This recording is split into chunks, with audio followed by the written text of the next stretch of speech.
លោកគ្រូមានបង្រៀនធ្វើ page រកលុយអត់អូខេមានបង្រៀនបងមានបង្រៀនអញ្ចឹងណាបងបង្រៀនច្រើនហើយអញ្ចឹងណាបង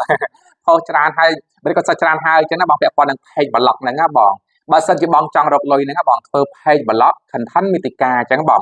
page មានពីរផ្សេងគ្នាមួយ page ទឹកនឹងការរកលុយហ្នឹងគេថា page blog content អាហ្នឹងល្អស័ក្តិសមចំពោះបងប្អូនយើងដែលចិត្តនឹងការថត blog វីដេអូអញ្ចឹងណា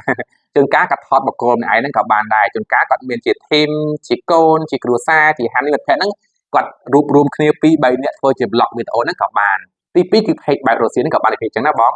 តបនឹង chat បងពីខាង Telegram មានបង្រៀនបងមានបង្រៀនគឺការសិក្សាចែកចេញជា2វគ្គផ្សេងគ្នាបងទី1សិក្សាគេហៅថាតាម chat Telegram អាហ្នឹងចំពោះបងប្អូនយើងដែលគាត់នៅឆ្ងាយគាត់អត់ទាន់មានពេលមកសិក្សាផ្ទាល់នៅទីតាំងលោកគ្រូទេអាហ្នឹងអាចធ្វើការសិក្សាបានចំពោះបងប្អូនយើងដែលសិក្សាតាម TikTok នឹងមាន link ក្នុង profile TikTok លោកគ្រូអាចចុចប៉ះទៅនឹងឃើញឲ្យ add មកបានអញ្ចឹងណាបងប្អូនយើងសិក្សាក្នុង YouTube Channel អាចរកមើល link ឬក៏ទៀតខាងទៅអាចធ្វើការ add មកបានហើយបងប្អូនក្នុង page ចាំ inbox page មកអញ្ចឹងលោកគ្រូធ្វើការផុស3ហ្មងណាល្អណាស់បងប្អូនយើងដែលប្រើប្រាស់បណ្ដាញសង្គមណាគឺយ៉ាងតិចយើងគួរមាន3ដោយកូនសិស្សលោកគ្រូណែនាំហ្មងណាដំបូងគាត់ធ្វើ page គាត់ធ្វើ page ហើយគាត់ធ្វើ YouTube ធ្វើ YouTube ហើយធ្វើ TikTok អញ្ចឹងទៅជួនកាលធ្វើ TikTok មុនជួនកាលធ្វើ YouTube មុនជួនកាលធ្វើ page មុនយ៉ាងណាយកបលលោកគ្រូយើងធ្វើ3ទៅហេតុអីព្រោះ3ហ្នឹងសិតតែយើងអាចរកលុយបានដូចគ្នាអញ្ចឹងណាដល់ពេលយើងធ្វើ blog ធ្វើវីដេអូអានេះលោកគ្រូសុំបើកតិចណាបងចង់ឲ្យវាធំអញ្ចឹងណាបញ្ជាក់ថារឿងបង្រៀនធ្វើ page លោកគ្រូមានគាត់តែលោកគ្រូចង់បកស្រាយថា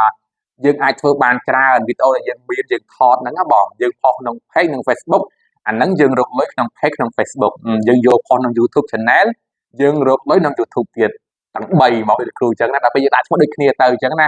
page TikTok YouTube ដាក់ឈ្មោះដូចគ្នាទៅហើយវីដេអូដែលយើងមានមួយនេះយើងផុសទាំង3ហ្នឹងគឺចំណេញតែម្ដងណា original ហ្នឹងគឺកើតជាប្រយោជន៍អញ្ចឹងណាបើគឺមានបង្រៀនហ្នឹងគឺតាម chat Telegram បានចំពោះបងប្អូនយើងដែលនៅក្រៅប្រទេសឬនៅតាមបណ្ដាខេត្តអត់ទាន់មានពេលមកសិក្សាផ្ទាល់ហ្នឹងក៏បានចំពោះបងប្អូនយើងដែលចង់រៀនផ្ទាល់ហ្នឹងក៏បានដែរទីតាំងគូនៅខាងបារីពេញវត្តច្បារបើភ្នំពេញសិក្សាបានក៏បានណាបងបោះស្រាយជូនអរគុណ